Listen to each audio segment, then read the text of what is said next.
Sorry, folks. We're working on getting our glitches figured out here. I know the session keeps ending for those who keep getting kicked out. Can you hear me? Yes, we can. Sorry about that. Our sessions keep ending for some reason. Okay. And it's across all of our sessions, so I apologize. You can try to start the presentation again. I am so sorry. Yeah, I keep getting kicked out too, Chad. Sorry. Yeah, we'll all commiserate together, but hopefully we'll get snippets of things, and I will try to go faster than I thought I was going to go. Okay. All right. So, just wanting to name also that, I'm Navajo, and also I know that tribes are different across the country, and we also have some similarities. So I just want to draw from some of those similarities. And I come from the perspective, I have over 25 years in mental health, clinical mental health. Early in my career, I did do therapy with caregivers and young children with infant mental health. So I had the fortunate opportunity to learn from an infant mental health therapist here in Northern Arizona, and went into the field of infant mental health, thought I was going to bring it back to Navajo Nation. To this day, we still don't have a provider. I've recruited several people to become trained in it. They've gotten training and left the Navajo Nation. So, as many of you know how that goes in Indian country. So, just wanting to have you keep a child in mind today. Maybe you've done and needed to do referrals for children, but you'd had to go outside of your system within your tribal community.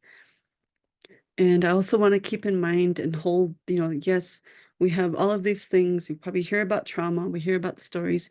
And within that, there's also strength, there's also resilience, there's also repair and connection.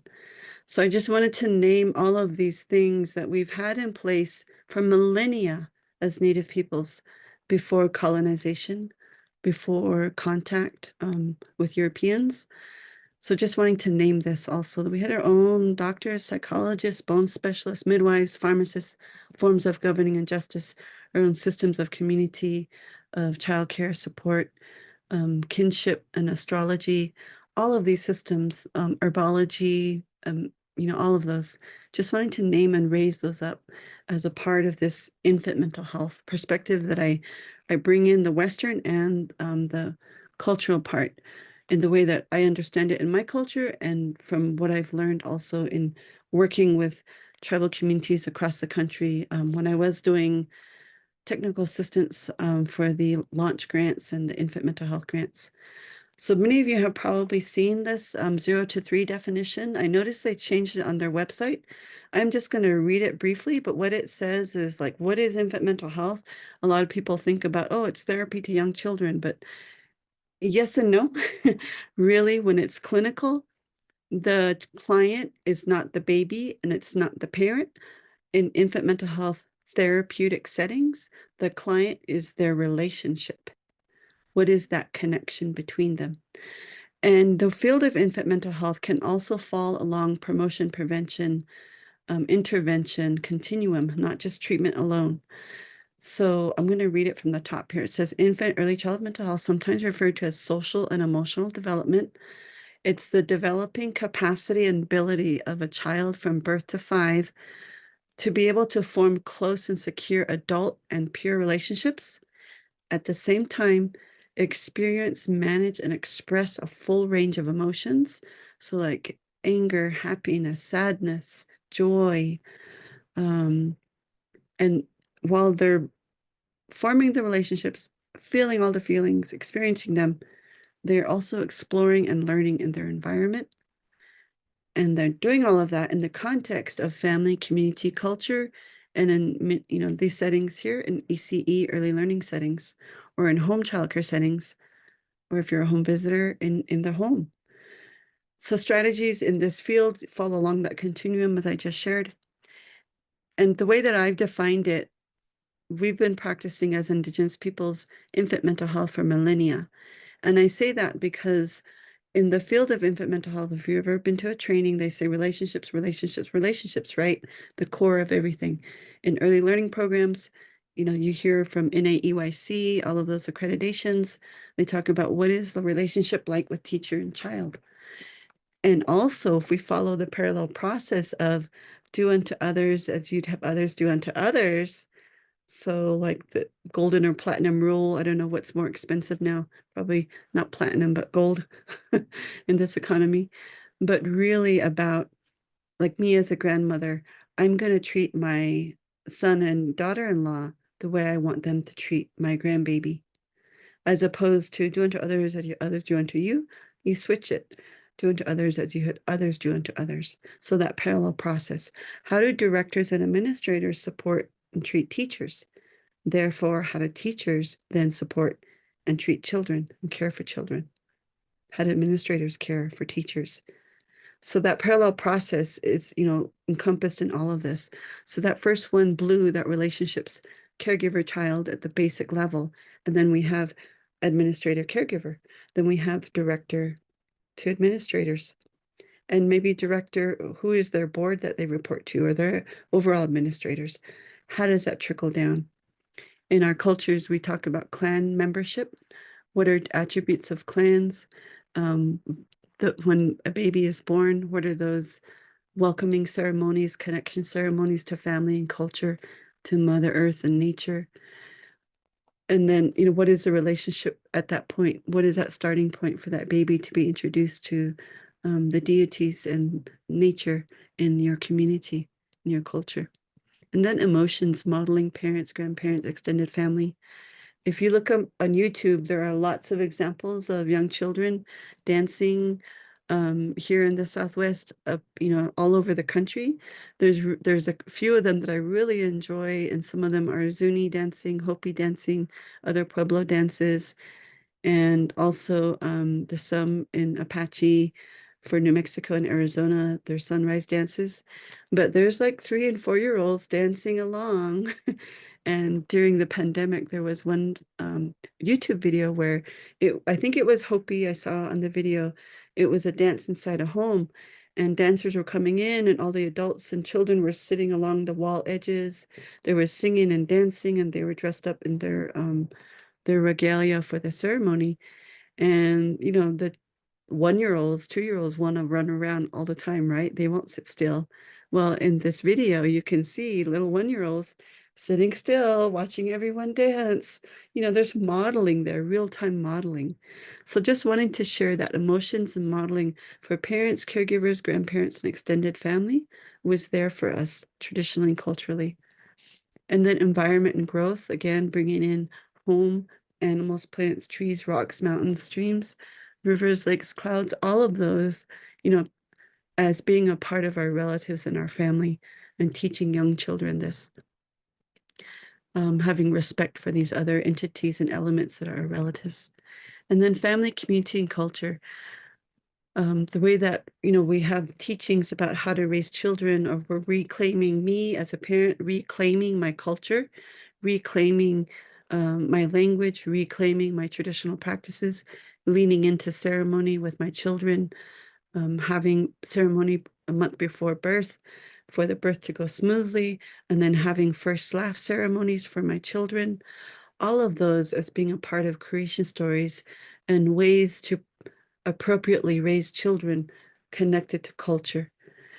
And the more I learn now, the more I know these were all set cultural ways that we learn to honor, respect children and not harm them, not raise our voice to them, not raise our hands to them, to have the utmost respect for them.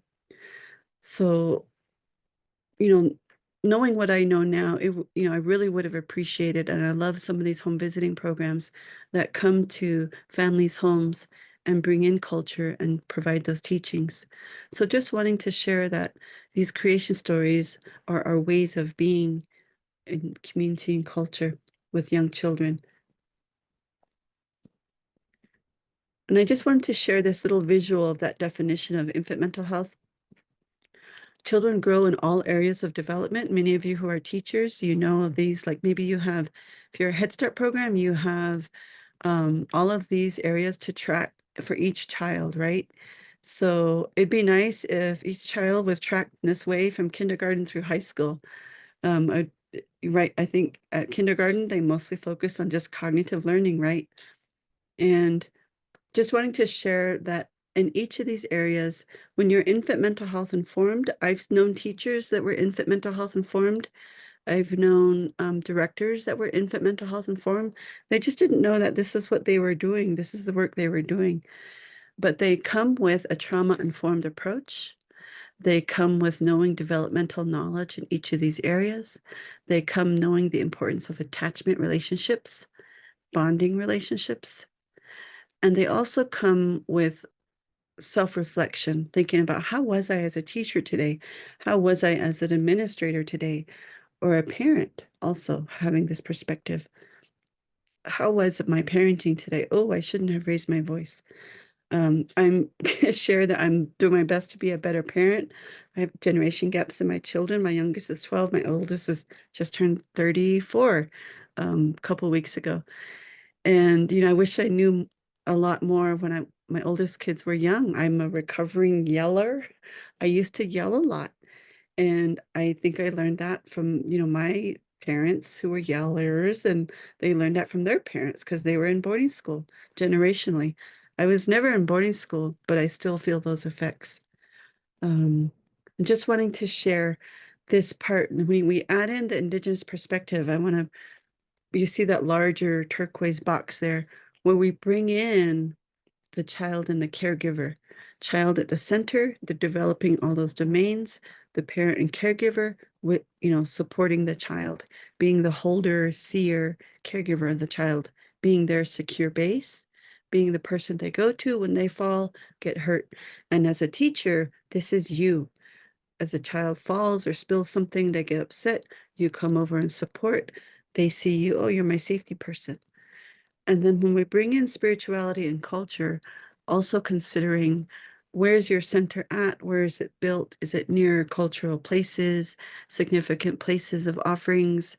Was there an opening ceremony done when the place was built? Did you have a blessing in each of the classrooms or in the building? What are the things that are around that could affect, children and families and communities, spirituality and cultural place for your childcare center? So also extending and expanding that and thinking about us spiritually. What do we bring with us as teachers? What do we bring with us as directors? How does that intermix and interplay with everyone at the childcare center? What do families bring? Are we well enough? Are we healthy enough to support what families bring to us, what children bring? We know that there's a lot of grief. And interestingly, in this time right now here on Navajo Nation, we have a lot of loss taking place and during the season changes. So just wanting to also recognize that, young children, really young infants, before they walk, before they can vocalize words, they have cries and sounds. They can sense when someone is gone. They can sense, and that goes back to our creation stories. In my culture, for example, we don't bring children traditionally to funerals. Only adults and limited number of adults go to those. And then those limited number of adults after 4 days do like a cleanse, and then they can come back to their families and children. Traditionally, our teaching is that if that doesn't happen, the spirit can follow the adults and can therefore affect children having nightmares and, kind of feeling unsettled emotionally. So just wanting to name some of those traditional teachings from my culture and wondering for many of your cultures, is it similar? Is it the same? Just wanting to also name all of these domains of development. And I have this slide here. I know Maslow's hierarchy of needs. Maslow, he lived with Blackfeet Nation. However, he adapted this to fit the Western European model of, becoming a self-actualized human being, becoming a good community member. But the way this was done at the top in the Blackfeet Nation, it wasn't the need for the self being the best.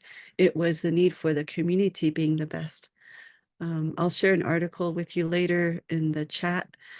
But the reason I use this is really basically, what do all human beings need? We all need food, water, shelter, right? Clothing, keep warm, some keep safe. And we need a sense of security, a sense of safety to develop. We also have a love and belonging need. And, maybe some of us as adults, we have a hard time at different workplaces in our lives. Maybe we were shunned and left out. I've experienced workplace bullying, and it's really hard. And for young children, when they experience bullying in elementary school, it's really hard because it gets at one of the core areas, love and belonging needs. And for young children, birth to 5, these three, food, water, is just as important as love and belonging needs. Young children can physically not grow, even if they're given food and water and shelter, they can physically not grow developmentally in their proper trajectory if they don't have a consistent caregiver who's going to be responsive to the nurturing and responsive. And that love and belonging need is at the crux of it. I'll share a little slide that shows severe neglect, how it physically stunts growth and development. So brain development starts in the womb. Does anyone know how far along in the womb when brain development begins? How many weeks along? And we'll put in the chat, come off mute.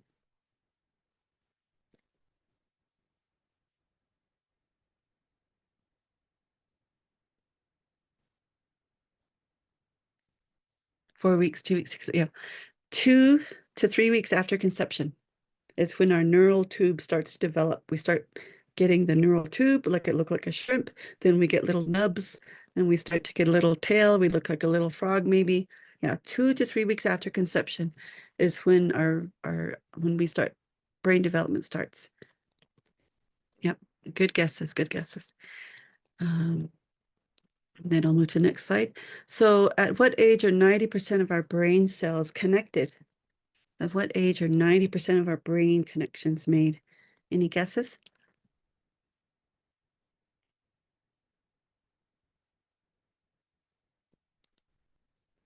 Okay, seeing some 0 to 3, 1 year old, age 3. Yes, yes. They say by a child's 3rd birthday, 85%. By a child's 5th birthday, 90% of our brain cell connections are made. Pretty established. Not to say that we can't learn things as an adult, but just to say that it's a critical time. And Ashley, I appreciate your 1-year-old because as toddlers, they say that is the most active time where billions and billions of brain cells are connecting. This is when little ones are crawling and putting everything in their mouth. They're starting to get up and scoot and cruise along furniture, or they're walking and running and they're just like going everywhere, seeing everything coming in. You can just imagine, not even aware of their own body. If they're walking in line, they're looking back at you, smiling, and then they bump into the wall, right? And it's like everything coming in, overload, and just excited about life and bringing everything in, taste, touch, smells, light, all of their senses activating at the same time. So really critical. So I also did do the similar training when I was a consultant here in Navajo Nation. I did infant and early child mental consultation for 8 years here. And I would provide this training to state preschools, and the principal would come in, elementary principal, and they would say, can we bring in our kindergarten through 5th grade teachers? And I say, sure, come bring them all in. And when I get to this slide, I tell them as a tease, but, kind of factual. So we save 10% for K through 12 and beyond. So this is just how critical all of you early learning administrators and teachers and caregivers are. Whether you're a teacher aide, a floater, or a main teacher, the children don't know the difference. You're their caregiver. You are just as important as a floater as the main teacher. You are just as important as a teacher aide as the main teacher. They see all of you as you keep me safe. So just wanting to name that, the importance, and share a little story. So I have a kindergarten teacher, in the academia, they say early childhood, birth to 9, birth to 8, roughly. And as a kindergartner, I had a teacher who would bring in her popcorn machine and she would get a paper, have us get a paper, and then she would say, make a cone. So then we would make a cone. And then she'd staple it in the bottom. We put popcorn in there. And so guess what my favorite snack is to this day as a 50-year-old woman? Popcorn. Guess what my 5 kids, most of their favorite snack is? Popcorn. So who would have known my kindergarten teacher would have an effect 2 to 3 generations in front of her, ahead of her, ahead of me. So just how powerful we all are in this phase as a caregiver. So just wanting to name that for you all. Feel free to jump in with any questions too. So when we think of the words mental health, I shared earlier, adult mental health is different from young children's mental health. So, you know, for me as an adult woman, who's responsible for my mental health?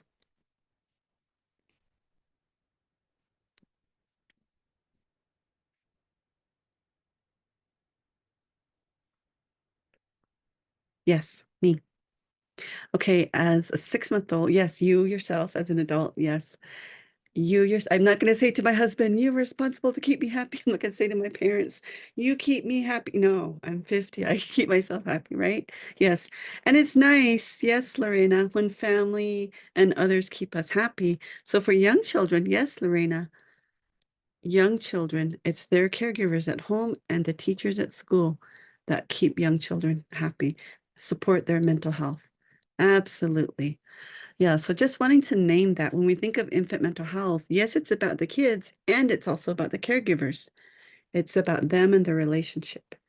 So expanding that beyond just, oh, you're doing counseling with a child. How do you do counseling with an infant? It's, you know, it's what it sounds like, but that's not what it is. It's really about the caregivers, supporting the caregivers so they can better support children. Yeah, absolutely. You all are right there. And just wanted to, so many of you already know about these core areas of development, inner brain, middle brain, outer brain. I'm not going to spend too much time on this because I really want to get to the more cultural pieces here. Yeah, you're welcome, Lorena. Um, but just, you know, really kind of give an example of one of the cases of a little one. I wanted to put the slide in, but something happened and it wouldn't let me put that slide in. So I'll have to revise the slide. And when you guys get it sent out, then I'll make sure that slide is in there. But just wanting to share. So newborns developmentally cannot regulate their own body temperature in their inner brain yet, in the pituitary gland, because they just don't have the brain cell connections yet. But about 2 to 3 weeks old, they can regulate their body temperature. They start to sweat or they start to shiver. And, you know, so 1 month old, 2 month old, 3 month old, they can sweat and shiver if they get, you know, they can start to regulate their own body temperature. So developmentally speaking, as a newborn, 1 hour old, we can't expect them to sweat or shiver yet because their brain cell connections haven't happened yet to do that. So as we move older into the middle brain, where emotions and feeling brain cell connection start coming together, it's pretty typical for 1, 2s, and 3s to throw tantrums. They are just now learning physically all those brain cell connections coming together. How many of you have experienced a 1-year-old, like something tips over or a little item is spilled, water is spilt or something, juice is spilt, or they drop their fruit on the floor and it's screaming, crying, bloody murder, right? Really loud, over exaggerated response to something tiny. That's often typical. Oftentimes it is typical, especially if you're able to calm them down quickly. If you're not able to calm them down quickly, then maybe there's more things to wonder about there for that little one. But it's pretty typical, you know, for 1s, 2s, and 3s, and also for biting, right? All the way up to about 3, 4 years old, the mouth, that's how I learn about my environment. I'm going to bite this, bite that, you know, bite all these things. So just wanting to really name all of this like sensory around emotions and feelings, you know, for being an infant, toddler. So until about 3.5 years old, that kind of being able to be more calm. They're still crying at 4, 5, and 6, but not as pronounced as when they were, younger than 3.5. So just wanting to name that, this is a time when we show them how we stay calm. Maybe we're crying, they see us crying, they cry with us. If we, are grieving or something, then, we show how we can calm down, and then they calm down, and then we support them so that they're not caretaking us as a caregiver, but we support them. It's like, yeah, sometimes I get sad, or sometimes, something happens, or maybe they see their peers in a classroom crying and then they start crying. So just wanting to support and name that. And maybe some of you have been around infants recently. I remember my own kids, if we were in a store or a restaurant and they heard other babies crying when they were a baby, they would start crying. And then we come in and say, no, it's okay. We co-regulate for them. We come in and support them, tell them they're okay and they're safe. Even if they're still hearing the other baby crying, we come in and support them. So that's that beginning of that co-regulation as an infant, as a newborn. You come to them, you change their diaper, you feed them, you give them what they need, get their needs met in a very comforting, loving way, and holding them, making eye contact, calm voice, and with warmth. And that then begins that cycle of, hey, I have an influence. Someone's here to keep me safe. I'm important. I'm okay. So that beginning of co-regulation, very critical. What are things that can interfere with us as caregivers coming in a supportive, nurturing way? What could stop us from doing that?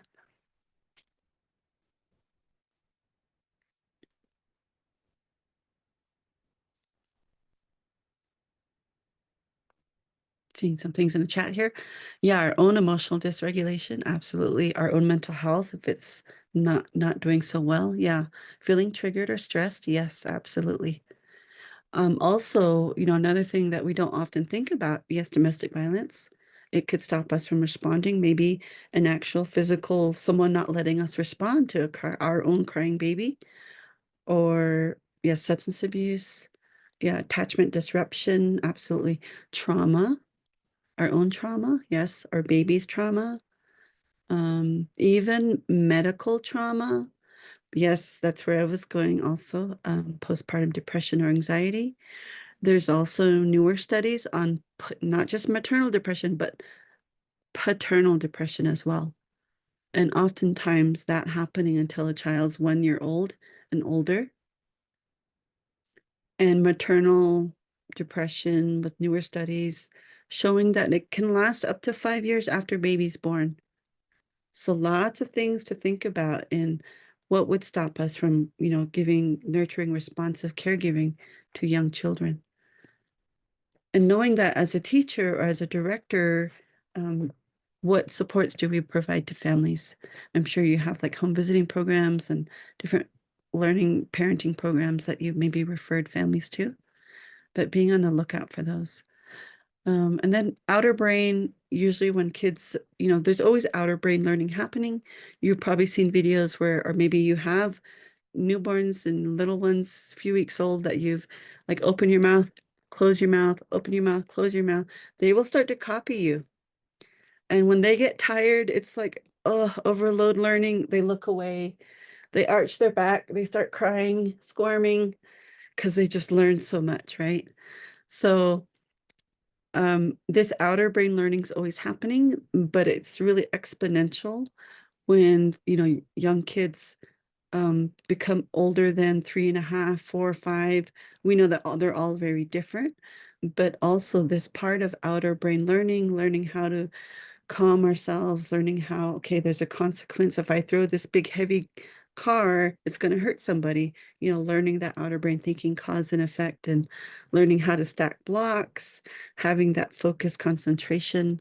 So just wanting to name, some of those outer brain learning pieces. And any one of us as adults can also go between these different brain development in our own brain. If we become really scared, we're going to flight, fight, or freeze, right? One of those responses. Some of you may know your responses. My response, I think, is to freeze.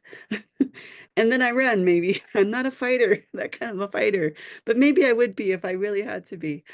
My older kids one time were teasing their dad, and he went outside to get something in a vehicle. It was dark out, and they jumped up from around the vehicle, scared their dad, and they came in laughing, and dad wasn't too happy, but kind of laughed too. But they said, "Oh, dad, we scared dad," and he went like this, got his fist up, ready to fight. So that's his response. It's like, I'm ready to protect here. We all have that as human beings, as that response. So just, knowing that we can all do this, go into, and we can be more emotional too.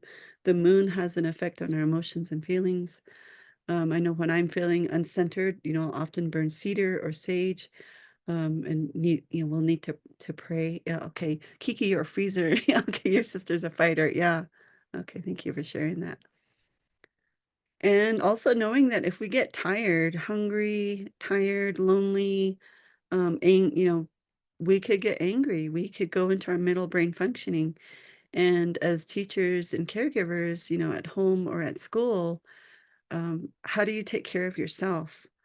How do you find time to, stay in your outer brain? So just wanting to name, what cultural pieces maybe you lean into or that you're learning about that can help you. I know for me, I started to have um, Navajo blessing way ceremonies that we call hajonje, and, started to do that for my children, and then started to do that for myself. And one thing I heard from a traditional practitioner when I started to lean back into my culture about 20 years ago of, he said to me, you need to do your hajonja ceremony. Your hajonja ceremony will help all of your children. Then as they get older, you do their ceremonies for them. And I had realized that the last hajonja ceremony I had was my own puberty ceremony when I was a very young teenager. And as an adult, I had never had this. So then when I did that, then therein started my path of really learning how to take care of myself, as opposed to just a purely Western way of taking care of myself. So, bringing both of those together. So just wanting to name, what is it in your own family culture to honor baby?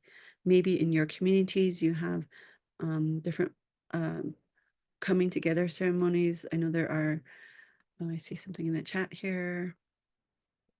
Making a blanket. Yes. Awesome. Yeah. Making a blanket, maybe star quilts, maybe having is it potlatch, bring coming together ceremonies? Yes, cradle boards, absolutely.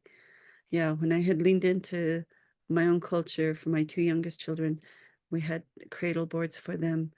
And there was a saying I learned about where they actually cry for their cradle board. And with both of my two youngest that had that, they would cry, cry, cry. And as soon as I wrap them up and, put them in their cradle board, they would just like be quiet and just fall asleep instantly. It was like magic. Yeah. Yeah. And, can some of those cultural practices be brought to some of your centers? I know here in Navajo, we do have some programs that do that. Birth fires, awesome. Okay. Yeah. And I know that sometimes, if we lean into this, even though maybe like my grandmother was a traditional midwife, she didn't teach any of her daughters, or my mom, any grandchildren about traditional midwifery. But something within us, I think for many of us as granddaughters, are leaning into what is it that we need to learn? What is it that we need to reclaim? And I actually learned from stories culturally of the trauma generationally of why my own grandmother was trying to repair something and, passed on stories to me about some trauma that was 5 generations ago. Yeah, potluck ceremonies, naming ceremonies, clan gatherings, speaking of our language to baby, yes, as the first words they hear from parents after they are born. Oh, I love that. Yes, Carol. I heard that exact same story. I know the Indigenous Doula Network is doing really powerful work in reclaiming. Yes. So continuing to lean into that. And I also heard a story from an Ojibwe colleague I had where, many of their elders, just you were like, we have to do this. Their their grandchild was going to have their great grandbaby. They wanted to have a ceremony for the birth, and they were preparing, and then that next day they got things ready, and they thought, okay, it's coming soon. And that night one of the elders went to sleep, and they were given a song to sing while the baby was being born. So when we lean into culture, we lean into just, let's just get it together. We kind of don't know we kind of know, we unknowingly know, right, in our DNA. And a song was given to this person, this elder, and sometimes it's given to young elders even too. I know a lot of young people who are reclaiming and leaning in and being told stories and given dreams and songs to learn, to help their own people. But this elder was given this song, and this elder sang this song the baby was being born. So just leaning into the power of what's within us inherently when we lean into our culture. Thank you for sharing, Carol. And also, I have these 3 brain videos. I'm not going to show them, but they're all 2 minutes each, and they have an extended version. So it's all, and this is from the Harvard Center for the Developing Child. I've used these all the time. They're really helpful. And so there's the early experiences build brain architecture, and then the other is um, serve and return interactions. This one, like, it shows how early learning and literacy happens. Literacy being not just a book, but language, like you shared, Carol, about speaking your language as the first words the baby hears. Even self-talk. We know about self-talk from our ECE learning or training programs or classes where, you just literally talk about what you're doing. Like, hey, teacher's gonna get up and go get the soap so that everyone can wash up and we can get it ready to wash our hands. And oh, I see so and so like getting ready to line up. Oh, thank you. Oh, I see little so and so doing, so just literally talk. So you need to have a lot of water. I hope you have water bottle, access to your water bottle. Yeah, so I just wanted to share this. And then I see something in the chat here. Okay. Yes, I will add links. Yes, I will do that. So I see is it really we only have 6 minutes left? I know we had like 10 minutes of not like being kicked on, off, on, off. What can we do here? Can you let me know if we have Yeah, any? you can keep going. We can go for Okay, another 10 minutes. 10 minutes additional. Okay, awesome. So about 3 or 2 o'clock? Yeah, maybe 5 minutes before 2. That'd be great. 5 minutes. Okay, you're gonna have to give me a warning because I will not keep track of time well. Okay, will do. Thank you. Yeah, thank you. Yeah, so that way I have time to put these in a chat as well. And then also, if we're tired, we function from our middle brain, our inner brain. We stop thinking problem solving as adults, same for children. If they're really tired and maybe we didn't get a chance to connect with parents and parents just dropped them off and rushed off to, where they needed to go next, work or whatever, and we didn't tell them that they didn't sleep all night, that they didn't want to eat this morning, and we didn't tell them that their favorite uncle or aunt moved out, the day before, and they were missing them, or maybe they heard arguing all night, and who knows, what families go through, who knows what we go through as caregivers too, as teachers, as administrators. So just really being aware of and having a place to come to talk about, I might need extra support today. If I need to step out of the classroom, can you step in for me, for like 2 minutes, 3 minutes? I'll step out and breathe, drink some water. I'll eat a snack and come back in. Really start to, support yourself and feel when you have a knot in your stomach or a headache or a knot in your neck, feel, what is this about? What am I going through? Really lean into taking care of yourself and naming that for yourself too. Yeah, so just, we stop learning, we stop functioning from outer brain when we're struggling. Same for young children. How do we address our young children? If they're tired, do we recognize when they're tired, when their behaviors, maybe we think throughout the day of a particular child, do they start their behaviors around eating time? Sensitive times for children who've experienced something is around times of eating, times of napping, times of being dropped off or picked up, or times from transitions from the weekend, either a Monday or a Friday. So those are times that are challenging for children who might have struggles with a change in someone moving in or out of home, a loss, a grief, something maybe traumatizing happening, maybe a little car accident, or maybe there was abuse, maybe they saw a fight, even though they weren't involved in it, but they saw something scary. Even TV, young children, they cannot discern um, violent TV shows from reality to fake make-believe. So really make sure that video games and TV shows that show violence, your little ones are not exposed to it. If you have older children in the home, have them watch it after the kids go to sleep and keep it at a low sound level. So really being aware of what your children are exposed to. Yeah, water and snack every 2 hours for kids, good, and us too, absolutely. When I was a young parent, I thought my kids, when they were 4 and 5, I thought they only needed 8 hours of sleep. I didn't know they still needed about 13 hours of sleep every day, and, wondered why they struggled with me every morning to get them to childcare when I was a single parent. So, keeping that in mind, if they're tired, then, they're not gonna not gonna wanna listen. When we're tired, we're grumpy, right? Yeah. Okay, so let me get to, let's see, it's not clicking. I'm gonna just kind of go past this one here. I'm staying calm. I want to get to the, okay, so here's the third video, brain video, toxic stress derails healthy development. It really shows about what cortisol does to brain connections.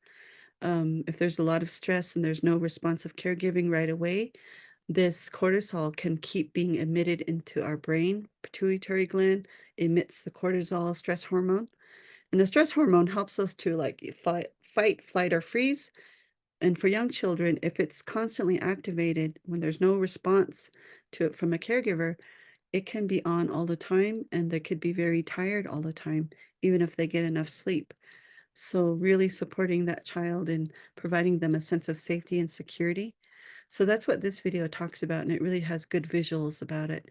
And even if they learn something, and there's a brain cell connection made, and if there's too much cortisol, it stops that connection, and children literally have to relearn what they might have learned the week before. It goes for even older children as well.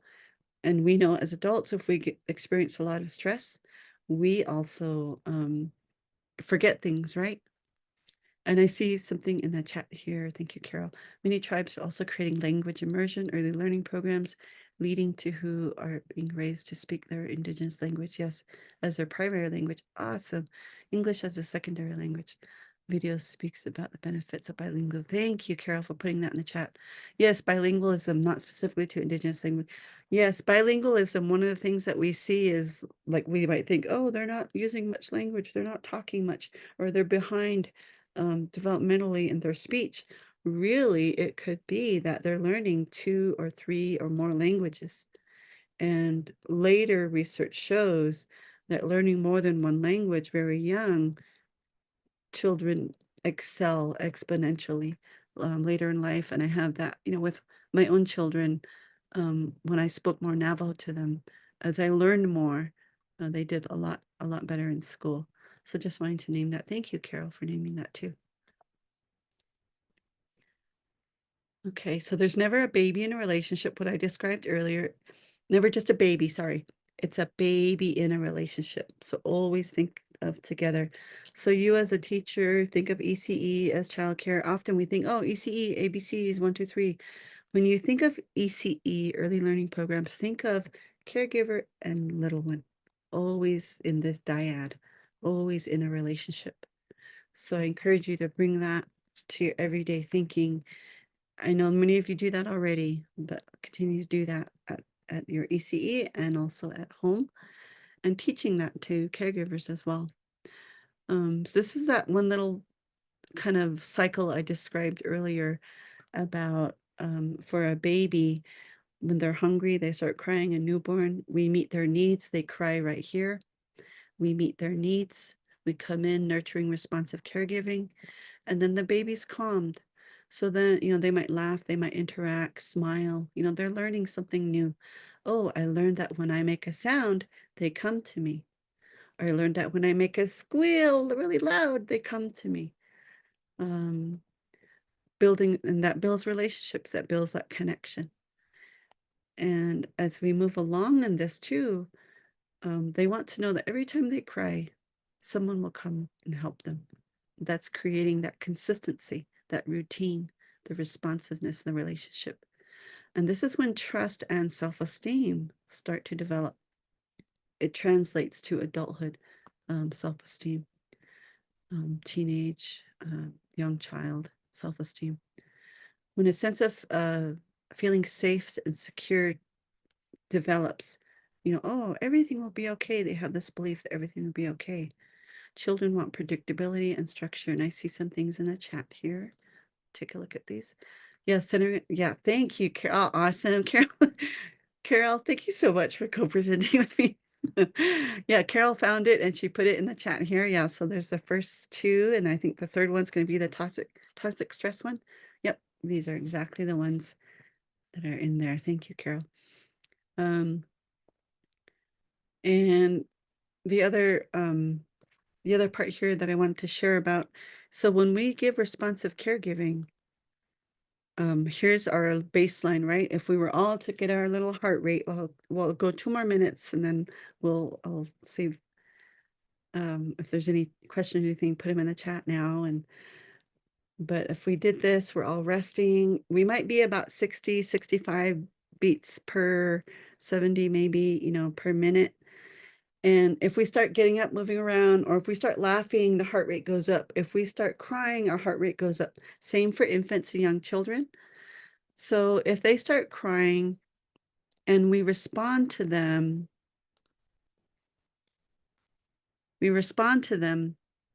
right here, maybe we're just like from across the room, oh, hey, and it's so loud, they can't hear us.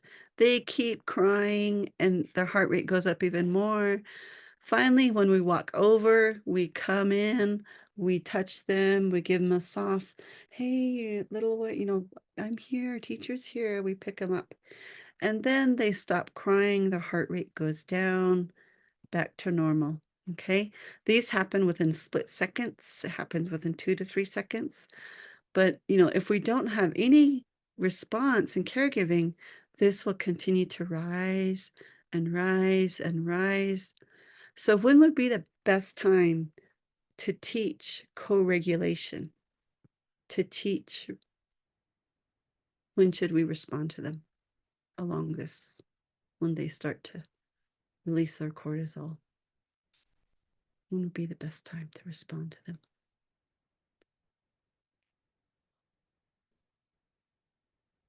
Quickly, yes. Yeah, as it increases at the very, very beginning, not at the, not at their way up there yet. Yeah, respond before, yeah, Cassandra, yeah, probably before they calm, because they might not know how to calm yet. Yeah, respond when they're infants and toddlers, the sooner the better, because you're going to help them co-regulate. Okay. Yeah. So the sooner the better. So we have a lot of potential to help them grow, and we also have the potential to do a lot of damage in these critical early years as a caregiver. No matter who we are, if we're a caregiver, we have a lot of power. As that Spider-Man saying goes, with a lot of power comes a lot of responsibility. Or is it the other way around? Something. Yeah, repair and rupture at any and all times. Absolutely, Jennifer. Yes, that repairing and coming together. And let's see, okay, so here's that visual I was showing you. Like if there's actual, if the relationship is not there, if it's, something happened to the attachment relationship. That's why I said that attachment relationships, responsive caregiving is just as important as food and water. This is an example from Bruce Perry's work, where a child, same age, the child experienced extreme neglect. And there's, not much brain cell connection here. There's a lot more black, a lot of cortisol release, and it stunted the growth physically for their whole body, as you can see in their head circumference and brain CT scans here. not going to go through that one. So I'd love for all of you to really, think of mental health, your own mental health, young children's mental health as connected to spirituality and not separate, bringing that together. And I would also, the most important thing, relationships, relationships, relationships, remembering our clan systems, addressing each other through clanship. And also, here's some little tips and things you could do with your little ones, for the challenging times of nap time, of eating time, transition times, giving these tips to parents too. If it's doing a little massage every night before bedtime or after bath time, maybe rubbing lotion on from toes, the whole body to the fingertips to the neck, and just really giving sensory connection. Sometimes some children's, the sensory, they can't take it, but find a way that works for them. So just really being aware of each child's differences. Child-led play conversation, if you do singing or drumming with them, having parents talk with them about, cooking, about cleaning. You do self-talk, while and you as a teacher even doing self-talk while you're doing something, as you're changing their diaper, as you're picking them up, as you're chopping up their food into little bite-sized pieces. Talk to them about their culture, cultural items, what's the meaning behind them. Talk to them about the elements of nature being their relatives, the water, rocks, mountains, clouds, sun, moon. All of these are here to protect us and keep us healthy and safe. Supporting them and their attachment to nature as well, spirituality. If you make a mistake, saying you're sorry, I'm sorry I yelled at you, I'm sorry, whatever it is, that rupture and repair, them knowing that we can make a mistake and we can come back from it and we can learn from it and grow. Yeah, and I know you guys have a lot of ideas too and how to build connection and relationship. And I'd love to for you to share, what will you take with you today from our time together? Please put it in the chat. What will you share? Let me get out of the screen so I can see you all here. Stop share. How do I stop sharing? It won't stop sharing. I don't know. Let me see here. Okay, stop share. There we go. It took off on me. Well, thank you all for being here, and I really appreciate you. I'm looking in the chat here.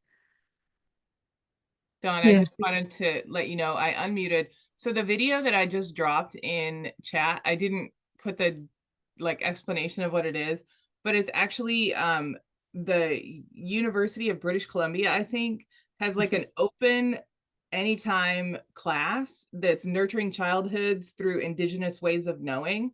So it's just this massive online open course. I love this. That has some really great information in it. Okay, awesome. Thank you, Carol.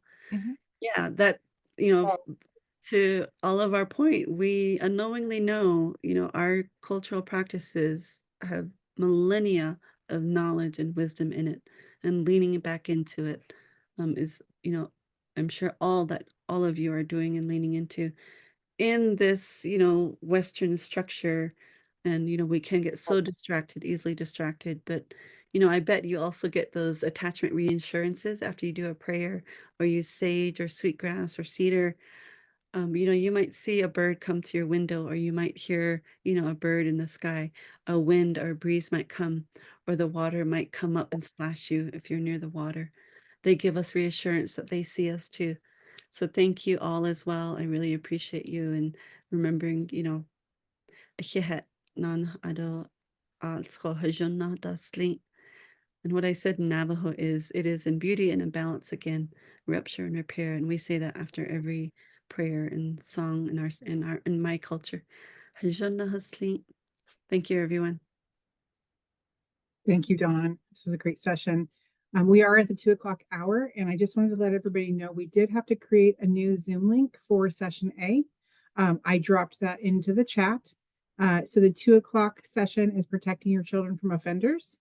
And please use that new Zoom link that we have in the chat for session A. And your session was very powerful, Dawn. Thank you so very much. Thank you all. Thank you. Bye-bye. Bye, everyone.